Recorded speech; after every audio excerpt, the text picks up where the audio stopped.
이사야 6장은 이사야의 소명장으로 유명합니다. 여러분, 소명이라는 말 아시죠? 교회를 오래 다녀보신 분들은 이런 단어가 익숙한데, 교회를 잘 다니시지 않았던 분들이나 아예 안 다니셨던 분들은 소명, 그게 뭘까 잘 안 쓰니까요. 부름을 받았다라고 하는 뜻이거든요. 거룩한 일로. 이사야의 소명이라, 하나님께서 이사야를 선지자로 부르신 것입니다. 그게 이제 소명이고, 이사야의 소명 장면을 담고 있는 내용이 이사야, 우리가 읽었던 이사야 6장의 본문 말씀이라 보통은 소위 이 이사야서 6장을 이사야의 소명장이라 그렇게 부릅니다. 근데 이 위치가 참 의문스럽습니다. 왜냐하면 보통 다른 선지서들은 하나님께서 선지자들을 세우실 때 대부분 1장에서 소명을 받거든요. 보통 그래요. 처음에 시작할 때 1장 몇 절부터 어느 시대에 어느 때에 누구누구에게 예레미야에게 또는 에스겔에게 때로는 호세아에게 하나님 여호와의 말씀이 임하여 가라사대 이렇게 하거든요. 그러니까 소명받는 장면은 보통 앞에 있다는 거예요. 선지서들이 대부분 그래요. 근데 이 이사야서에서 이사야를 선지자로 소명하시는 장면은 초반에 있는 게 아니라 6장까지 가야 있습니다. 왜 그럴까요? 이 소명장 이전에, 이사야 6장 이전의 내용을 채우고 있는 1장부터 5장까지 우리가 다 볼 수 없지만 이 이사야서 1장부터 5장까지는 어떤 내용을 기록하고 있냐면 한마디로 말해서 이스라엘의 타락상을 기록해 놓고 있습니다. 이스라엘의 타락상. 우리가 여기서 기억해야 할 것이 하나 있는데 그 타락이 뭐냐면, 이스라엘의 타락이 뭐냐면 하나님 다 떠나버리고 하나님이고 뭐고 예배고 뭐고 없다 그러면서 그냥 온갖 우상들을 다 불러놓고 섬기는 그런 타락이 아니라 여전히 제사도 있고 여전히 여호와의 이름이 불려지고 있는데 하나님께서 받으시는 예배는 드리지 못하는, 그러니까 예배의 변질이라고 하는 형태로 그 타락이 드러났다는 것이죠. 그러니까 겉으로 볼 땐 잘 몰라요. 이들이 타락했는지. 그냥 일반 사람들이 볼 때에는 이들이 타락했는지 안 타락했는지를 몰라요. 근데 누구는 압니까? 예배를 받으시는 주체가 하나님 아니십니까? 예배를 받으시는 분. 근데 그분이 받을 수 없는 예배를 드리는 이스라엘. 그러니까 이스라엘 사회의 타락상은 이 예배의 변질로부터 시작되었다라고 하는 것을 이 초반부에서 그렇게 강력하게 기록해주고 있는데 대표적인 성경 구절이 있습니다. 이사야 1장 11절부터 14절까지의 말씀인데 이렇게 말씀합니다. 여호와께서 말씀하시되 너희의 무수한 재물이 내게 무엇이 유익하뇨? 나는 순양의 번제와 살찐 짐승의 기름에 배불렀고 나는 수송아지나 어린 양이나 순염소의 피를 기뻐하지 아니하노라. 너희가 내 앞에 보이러 오니 이것을 누가 너희에게 요구하였느냐? 내 마당만 밟을 뿐이냐. 헛된 재물을 다시 가져오지 말라. 분향은 내가 가증히 여기는 바요 월삭과 안식일과 대회로 모이는 것도 그러하니 성애와 아울러 악을 행하는 것을 내가 견디지 못하겠노라. 내 마음이 너희 월삭과 정한 절개를 싫어하나니 그것이 내게 무거운 짐이라 내가 지기에 곤비하였느니라. 여러분, 재물이 없습니까? 제사가 진행되고 있지 않나요?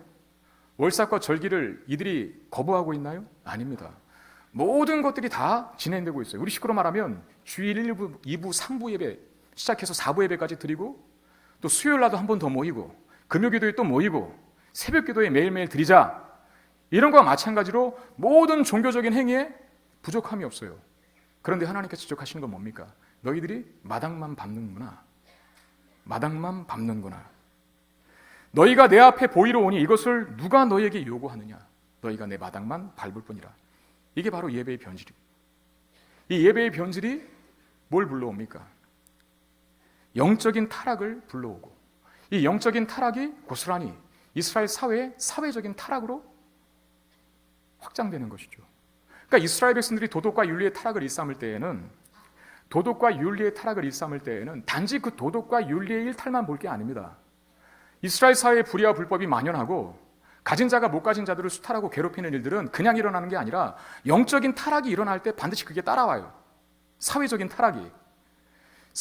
타락은 영적인 타락이 원인이 되어 나타나는 결과입니다. 그럼 영적인 타락은 또 뭐가 원인이 되는 것입니까? 근본적으로 예배의 변질이라는 거예요. 예배의 변질. 이런 상황이 이사야 1장부터 5장까지 전개되다가 갑자기 이사야 6장에서 이사야를 선지자로 부르시는 이 소명 사건이 기록되고 있는데 이게 무슨 의미겠습니까?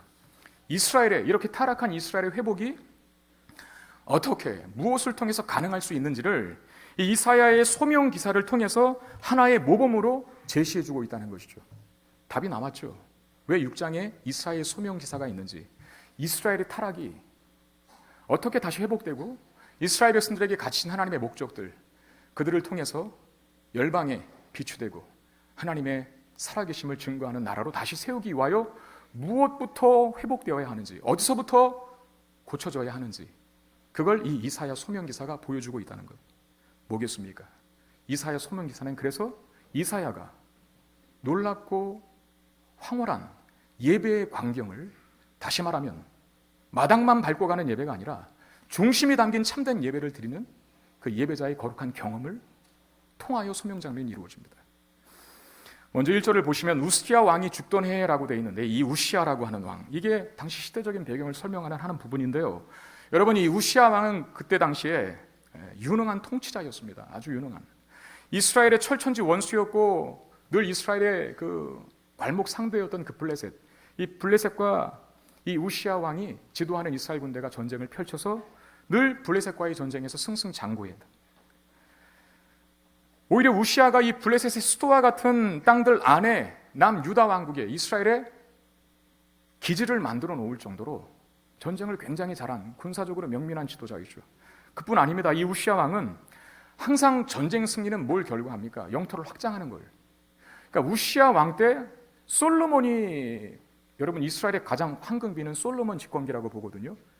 다윗보다도 솔로몬이 더 이스라엘의 황금기를 구가한 왕이라 이렇게 쳐줍니다. 솔로몬이 확장했던 그 영토보다도 영토와 맞먹을 정도로 잃었던 영토를 다 확장했던 왕이 바로 이 우시야라는 거예요. 그리고 무기를 굉장히 많이 만들어서 나라의 국방을 튼튼하게 하고, 그리고 신무기까지 개발해요. 성경에 보니까 석궁과 투석기라 이렇게 되어 있거든요. 그 석궁과 투석기라고 하는 단어가 이스라엘 전쟁 역사에 사용돼 본 적이 없는데, 우시야 이전에는 그게 기록된 것이 없는데, 우시야 당대에 집권할 때만 석궁이라고 하는 무기와 투석기, 굉장히 큰 엄청난, 오늘 이 시대로 말하면 무슨 뭐 굉장히 큰 타격을 가할 수 있는 대포 같은 거였다고 봅니다. 그런 신무기를 개발해서 전선에 배치하고 적의 침략으로부터 나라를 안전하게 유지하는 그런 역할까지도 이 왕이 했어요. 근데 여러분, 한 가지도 기억해야 할 것이 있습니다. 아무리 다른 것 다 잘해도, 뭐 국방이 좋고 땅덩어리가 넓고 나라가 튼튼하게 다른 외세의 침략이 없을 정도로 강력한 군사력을 보유한다 할지라도, 당장에 백성들이 먹고 사는 일이 힘들어지면, 아무리 다른 것 잘해도 백성들이 먹고 사는 문제를 해결 못하면 항상 백성들의 원성을 듣는 것 아닙니까? 근데 우시야는 그것도 해결해요. 먹고 사는 문제까지. 우물을 만들어내서 고온과 평지에 가축을 기를 수 있는 환경을 조성해 줍니다. 그리고 광야에다가 높은 망대를 세워넣어서 다른 유목민들이 자국민들의 이 가축들을 훔쳐가는 일들을, 빼앗아가는 일들을 막아줍니다. 그리고 결정적으로 농업 기술, 이 우시야가 농업을 굉장히 좋아했대요. 그래서 그 농업을 어떻게 하면 잘할 수 있을까를 굉장히 많이 고민하고 연구해서 어떤 획기적인 발전을 이루었나 봅니다. 그 농업 기술을 발전시켜서 백성들의, 이스라엘 백성들, 특히 남유다 왕국이 있죠. 그 남유다에 속한 모든 이스라엘 백성들의 먹고 사는 문제를 해결해 줬어요. 그러니까 이 우시야가 집권할 때에 이 남유다 왕국은 그 어느 시대보다도 찬란하고 그리고 황금기를 구가했던 그런 시대였다는 것입니다. 우시야는 누구보다도 그야말로 유다 사람들이, 백성들이 의지할 만하고 신뢰할 지도자 중에 지도자였다는 거예요. 근데 오늘 보면 이사야 6장 1절에서는 그 우시야가 어떻게 됐다 그럽니까? 그 우시야 왕이 죽었답니다. 백성들이 신뢰하고 백성들을 안락하게 살아가도록 만들어주었던 지도자 중에 지도자고 뛰어난 사람 중에 뛰어난 사람이었던 그 우시야가 죽었다는 것으로 이사야 소명 장면이 시작돼요. 여러분, 믿고 신뢰하던 대상이 사라지고 없다는 겁니다. 믿고 신뢰하던 대상이 사라지고 없다는 것은 절망을 말하겠죠. 믿고 따르던 대상이 사라졌으니 나라에는 불길한 기운이 감돌겠죠. 그런 절망적인 상황에서 이 이사야가 하나님의 부르심을 받습니다. 1절부터 4절까지는 이 이사야가 본 환상에 대한 소개로 이루어져 있는데, 그 환상은 그야말로 하나님의 거룩하심, 그리고 하나님의 높으심과 하나님의 위엄과 하나님의 그 신비를 이 이사야가 환상 중에 보게 되는 겁니다. 이걸 지금 잘 이렇게 말로 설명해서 모르겠는데요, 신약의 베드로가 여러분 변화산에서 경험한 것 혹시 기억하시는 분이 있을지 모르겠어요. 마태복음 17장에 예수님께서 베드로와 요한과 야고보를 데리고 산에 올라가지 않습니까? 근데 왜 올라가게 했냐면, 거기서 예수님께서 아주 신비한 그 놀라운 하늘의 그 초월적인 영상을 보여주시기 위하여서 그 세 제자를 부릅니다. 특히 베드로가 크게 감동을 하는데, 예수님이 얼굴이 해같이 빛나고 예수님이 입은 옷이 빛과 같이 하여지는 거예요. 그리고 양옆에, 예수님의 양옆에 정말 몇 천년 전의 인물들인, 그리고 이스라엘 백성들이 그토록 끔찍히 생각했던, 우리나라로 말하면 뭐 이순신이나 세종대왕에 비교할 수 있을까요? 아마 그보다 더 하겠죠. 예수님의 양옆에 모세와 엘리야가 딱 서 있는 거예요. 그러면서 예수님과 이들이 대화를 나누고 있는 장면을 베드로가 목격하니 여기가 천국이구나 그랬던 것이죠. 그러면서 베드로가 뭐라 합니까? 여기가 좋사오니, 주여 여기가 좋사오니 우리 여기를 떠나지 말고 여기서 아예 삽시다. 내가 초막셋을 지어드리랍니다. 하나는 주님을 위하여, 하나는 모세를 위하여, 하나는 엘리야를 위하여 하겠습니다. 거기가 좋다는 거예요. 그런 놀라운 영적 체험을 하는 현장, 이사야도 똑같습니다. 우시아가 죽던 해에, 그 왕이 죽던 해에 이사야가 경험한 것은 그 시대적인 배경과는 너무나 다른 분위기였죠. 뭘 뜻합니까? 이스라엘의 진정한 왕은, 남유다 백성이 소망을 둘 수 있는 진정하고도 영원하며 유일한 왕은 하나님밖에 없다는 것을 가리키는 것이죠. 우시아 왕을 의지해서, 우시아 왕을 신뢰해서 이제 잘 먹고 잘 살았는데 그도 인간입니다. 연약합니다. 한계가 있습니다. 또 죽고 없습니다. 근데 그 절망적인 상황에 이사야의 눈에 보인 것은 더욱더 거룩하신, 더욱더 뛰어나신, 더욱더 위엄으로 충만하신 하나님의 영광이었다는 것. 그게 5절 말씀에 보면 이런 말씀 나오죠. 만군의 여호와이신 뭘 배웠다고요? 왕을 배웠음이로다 그래요. 만군의 여호와이신 왕을 배웠음이로다. 특별히 여기서는 하나님을 왕으로 부여해요. 우시아 왕이 죽던 해에 소중한 것, 신뢰했던 것, 하나님이 아닌 다른 그 무엇을 신뢰했는데 사실 그것이 잃어버려지고 나니까, 그래서 절망과 탄식 속에 있을 때 누가 진정 보이게 되었냐면 인간 왕이 아니라 영원한 왕이시고 왕 중의 왕이신 하나님이 왕으로 보이게 되었다는 겁니다. 여러분, 때로 우리의 절망적인 현실이 우리로 하여금 진정 봐야 할 것이 무엇인지를 알게 해줍니다. 내가 의지했던 것, 내가 신뢰했던 것들이 무너져 봐야 하나님이 정말 나의 소망 되십니다 이렇게 고백하거든요. 안 무너지면 안 봅니다. 못 봅니다. 하나님만이 나의 소망 되십니다 라고 하는 이 사실을 깨달을 때부터 비로소 뭐가 시작될까요? 회복과 도약이 시작되죠. 하나님을 왕으로 볼 수 있는 영적인 눈이 열려야 되고, 우리의 시선이 세상과 그 다른 무엇을 향해 있었던 그 시선이 하나님께로 가야 하는데, 그 하나님을 어디에서, 어떤 때에, 무엇을 할 때 가장 선명하게 우리가 바라볼 수 있을까요? 어디서부터? 어느 곳에서? 무엇을 할 때 하나님이 우리의 눈에 가장 선명하고 아름답고 존귀하게 보일까요? 오늘 1절 말씀에 보니까 이런 말씀이 있죠. 주께서 높이 들린 보좌에 앉으셨는데 그의 옷자락은 성전에 가득하였고 라고 되어 있고, 3절에서도 거룩하다 거룩하다 거룩하다, 이 거룩하다 거룩하다 거룩하다를 3번 반복해요. 완전한 거룩을 말하는 거예요. 강조 중에서도 최고 강조. 거룩하다 거룩하다 거룩하다, 만군의 여호와여 그의 영광이 온 땅에 충만하도다 그랬고, 4절에서도 뭐라고 합니까? 성전에 연기가 충만하다 그랬어요. 자, 1절과 3절과 4절, 지금 세 구절을 여기 지금 봤는데 이 세 구절에서 동일하게 등장하는 단어가 있습니다. 뭡니까? 가득이라는 단어, 충만이라는 단어, 같은 단어 아닙니까? 가득하다 뭔가, 그리고 충만하다라고 이렇게 말합니다. 여러분, 뭐가 충만합니까?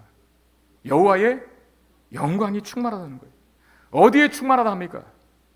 1절과 4절에서는 성전에 충만하다 그랬어요. 그리고 중간에 있는 3절에서는 온 땅에 충만하다 그랬어요. 여러분, 이 순서도 잘 기억해야 합니다. 여호와의 영광이 먼저 성전에서 경험되고 나니까 나아가서 온 땅에도 충만하게 된다라고 하는 그런 환상이거든요. 먼저 성전에서 여호와의 영광이 충만하게 되었다는 것이 중요합니다. 여러분, 성전은 무엇하는 곳입니까? 하나님과 만나는 장소죠. 죄사함 받고 그 죄 때문에 잃어버렸던 하나님과의 관계가 다시 회복되고, 세상 것으로 가득 찼던, 죄악된 것들로 가득 찼던 영혼과 내면이 이제 다시 하나님으로 채워지고 하나님과 풍성한 관계와 교제를 회복하는 곳이 바로 성전입니다. 여러분, 이사야 1장에서 이런 지적이 있었잖아요. 이사야 1장 11절 12절 말씀을 다시 보시면 여호와께서 말씀하실 때 너희의 무수한 재물이 내게 무엇이 유익하뇨? 나는 순양의 번제와 살찐 짐승의 기름에 배불렀고 나는 숫송아지나 어린 양이나 순념소의 피를 기뻐하지 아니하노라. 너희가 내 앞에 보이러 오니 이것을 누가 너희에게 요구하였느냐? 내 마당만 밟을 뿐이니라. 여러분, 이스라엘 문제가 바로 여기서부터 시작됐다 그랬어요. 예배의 변질부터, 형식적인 예배, 마음과 중심이 담기지 않은 예배, 신앙생활이라 하고 있지만 종교적인 신앙생활에 머물러 있는 그런 모습, 생명력은 다 잃어버리고 껍데기만 남아있는 신앙인이 아니라 종교인으로 전락해 있는 그들의 영적인 상태가 문제의 근원이었습니다. 그러니까 예배는 숱하게 드리는데 하나님은 보지 못한다는 거예요. 예배는 숱하게 드리는데 여호와의 영광이 가득한 성전은 경험하지 못한다는 거예요. 이게 타락의 이유였습니다. 여러분, 우시아 왕 아까 얘기했는데 굉장히 명민하고 탁월한 지도자입니다. 세상적인 관점에서 보면 물론 그가 선왕으로 꼽힙니다. 그러나 그에게도 약점이 있고 어두운 부분이 있었어요. 우시아 시대 때, 특별히 우시아 왕이 통치하기 그 말기 때쯤에는 현실적인 삶의 번영은 있었지만 점점점 예배는 형식화되어 가는 것입니다. 그러니까 나라가 부강하니까 자꾸 왜 이렇게 영적인 부분이 퇴보하는지 모르겠어요. 우리도 그렇잖아요. 가난하고 힘들 때는 예수님 잘 믿다가도 조금 먹고 살만하면 등 따숩고 배불러질만 하면 이렇게 거드름을 피워요. 이스라엘도 똑같은, 현실적인 번영을 이루어지니까 점점점 하나님과의 관계는 껍데기만 되어가죠. 여러분, 모든 것이 번영하기 있고 우리의 손에 세상적인 소유가 가득 쥐어져 있어도, 성공하고 있는 듯 보여도, 여러분, 예배에서 하나님을 보지 못하면, 다시 말하면 예배에서 인생을 성공하지 못하면 아무것도 성공한 것이 아니라는 걸 기억하셔야 됩니다. 예배의 성공자가 되셔야 돼요. 그래서 성전에서 예배 중에 하나님의 임재와 그 영광을 충만히 경험하는 것, 그게 성공적인 예배 아니겠습니까?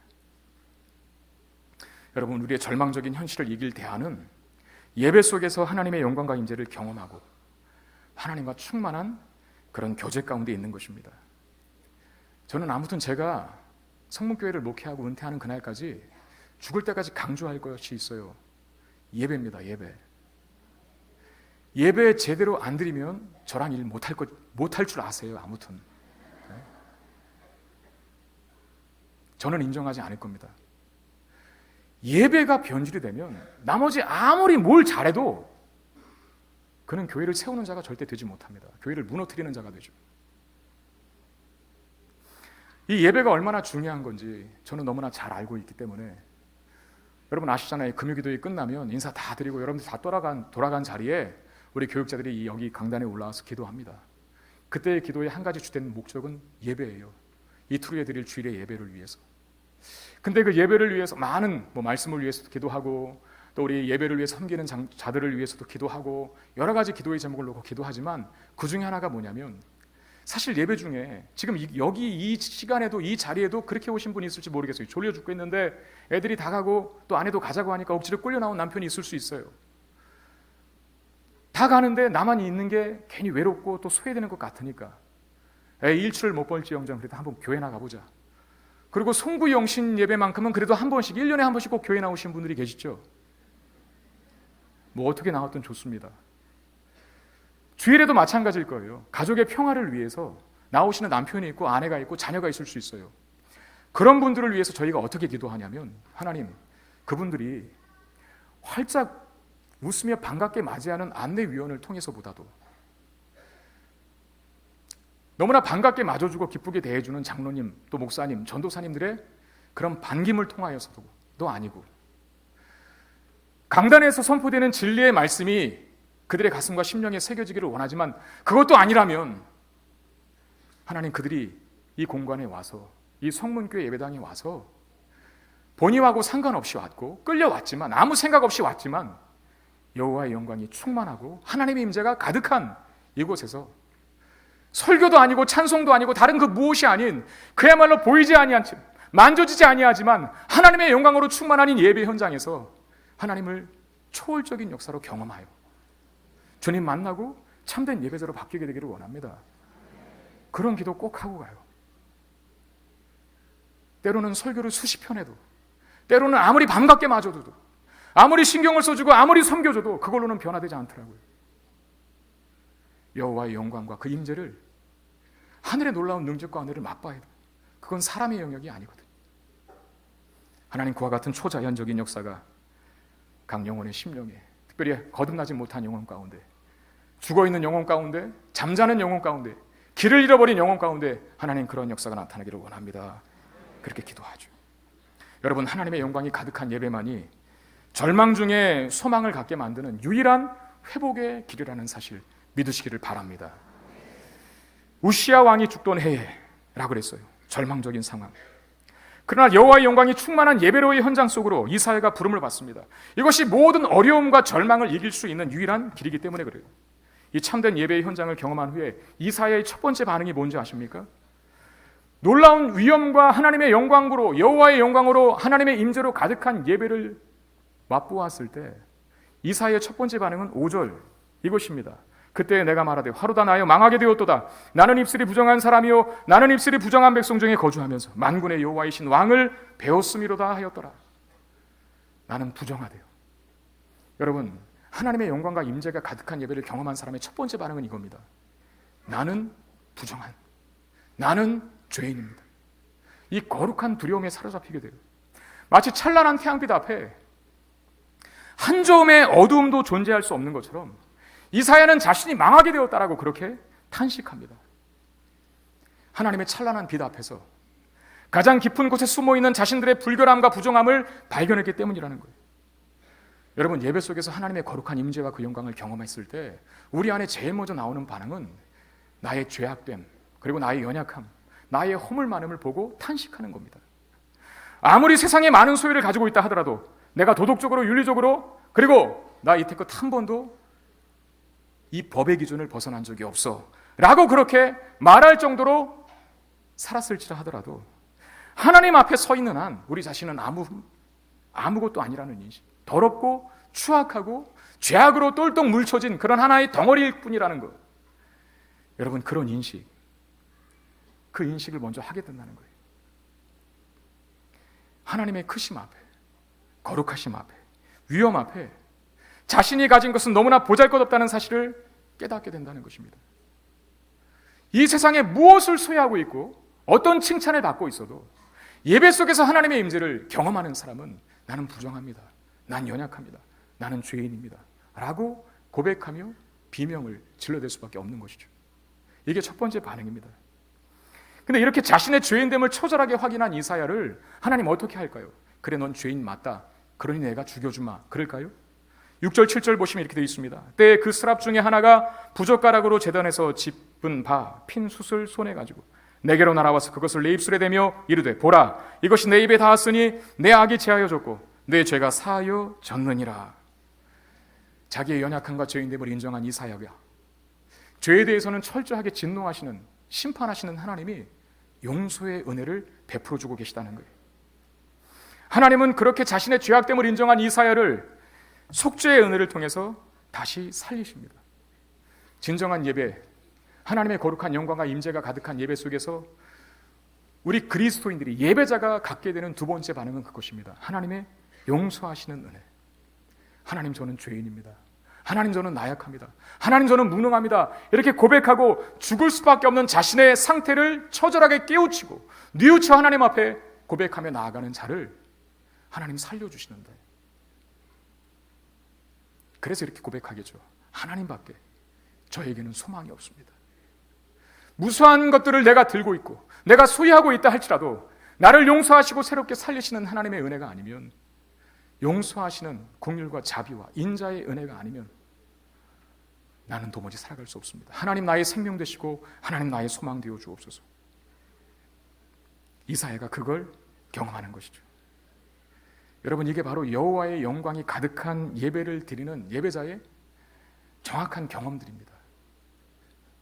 예배 속에서 하나님의 영광과 임재를 경험할 때 나의 죄인됨을 알고 절망에 빠질 수밖에 없는 나를 오직 살리실 수 있는 유일한 소망 되신 분이 하나님인 것을 인정하여 하나님 앞에 그 모든 소원들을 아뢰며 하나님 안을 의지한다고 고백할 때 하나님 그를 다시 이렇게 세우시고 용서하시며 품어주시는 은혜를 경험하게 되는 것입니다.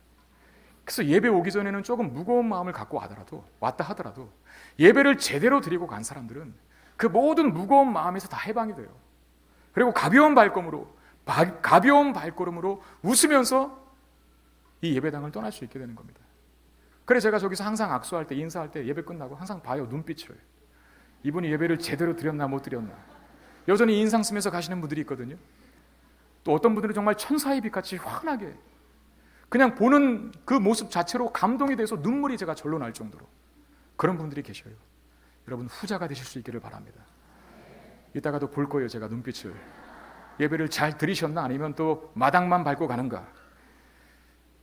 여러분 그런 은혜를 용서하시고 새롭게 하시는 그 하나님의 은혜를 경험한 이사야의 반응이 뭡니까? 8절 말씀인데 한번 자막을 보여주시죠.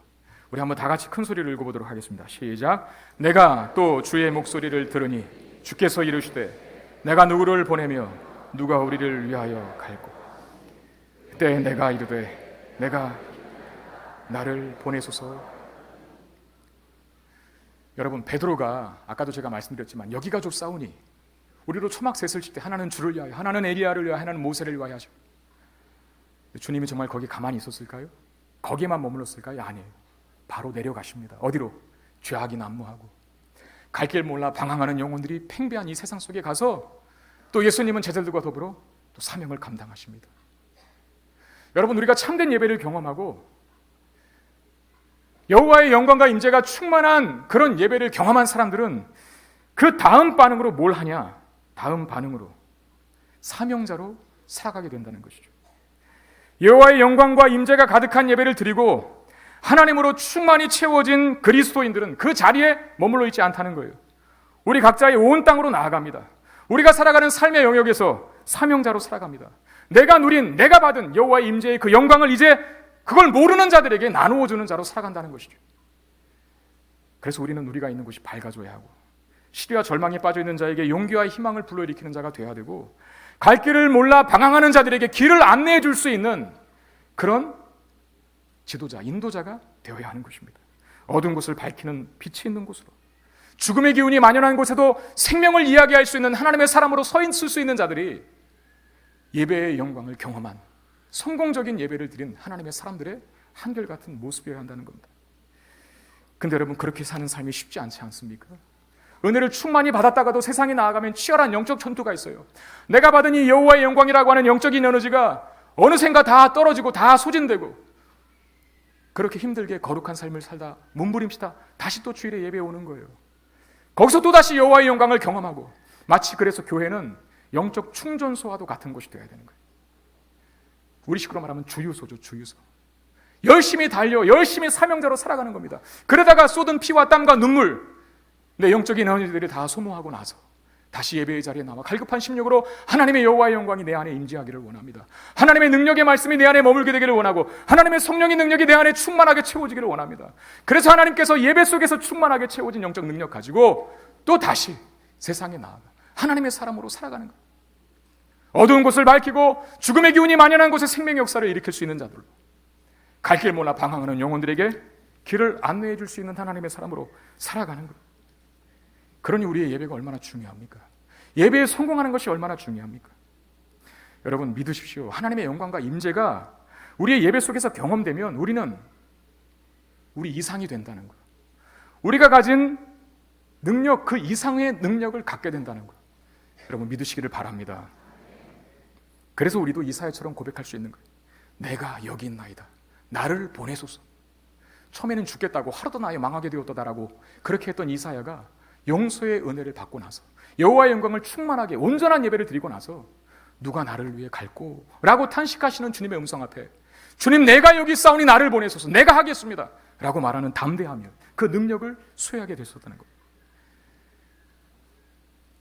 이게 바로 예배 속에서 경험되는 여호와의 영광이 하나님의 임재가 충만하게 가득 찬 예배를 드리는 자의 놀라운 반응이라는 것입니다. 우리 모두에게 이와 같은 변화가 있게 되기를 바랍니다.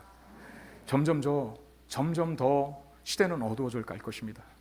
우리가 살아가기에는 정말 힘든 세상이 앞으로도 될지 모르겠습니다.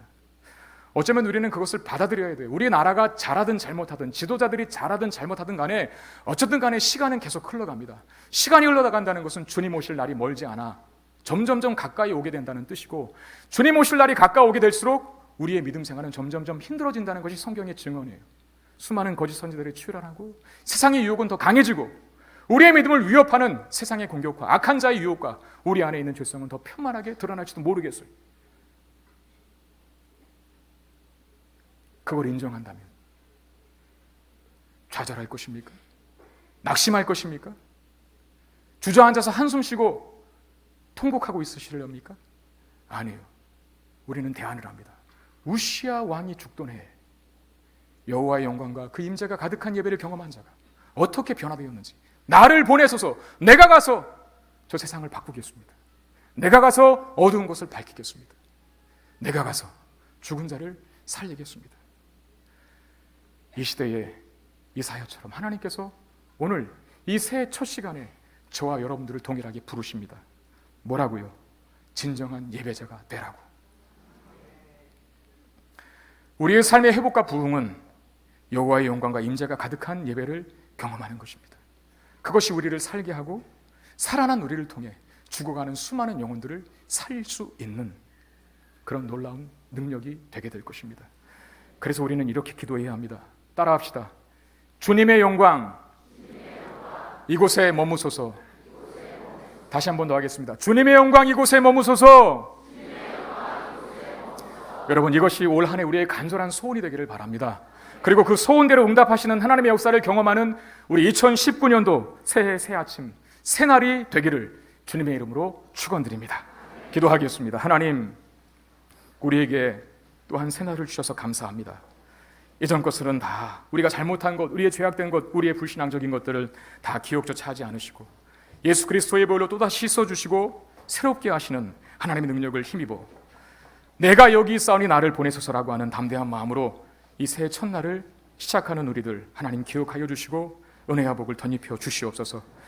1년에 우리가 드리는 모든 예배마다 여호와의 영광과 임재가 가득한 예배로 나아갈 수 있도록 도와주시고, 그리하여 연약해진 우리가, 죄악투성이인 우리가, 하나님 정말 보잘것없고 너무나 나약한 우리가 하나님의 능력으로 가득 채워져서 강한 하나님의 사람으로 바뀌어지는 역사가 있게 하여 주시옵소서. 무엇보다도 예배의 자리에 주님의 영광이 임하게 되기를 원합니다. 우리가 있는 곳에 주님의 영광이 머물게 되기를 원합니다. 2019년도 우리에게 주신 표처럼, 비전처럼 주님의 영광이 우리의 내면과 영혼 가운데, 그리고 우리 교회 공동체 가운데 주님의 이름으로 모이는 곳곳마다 주님의 영광이 가득 머무는 역사가 있게 하여 주시옵소서. 우리 주 예수 그리스도의 이름으로 간절히 기도드리옵나이다. 아멘.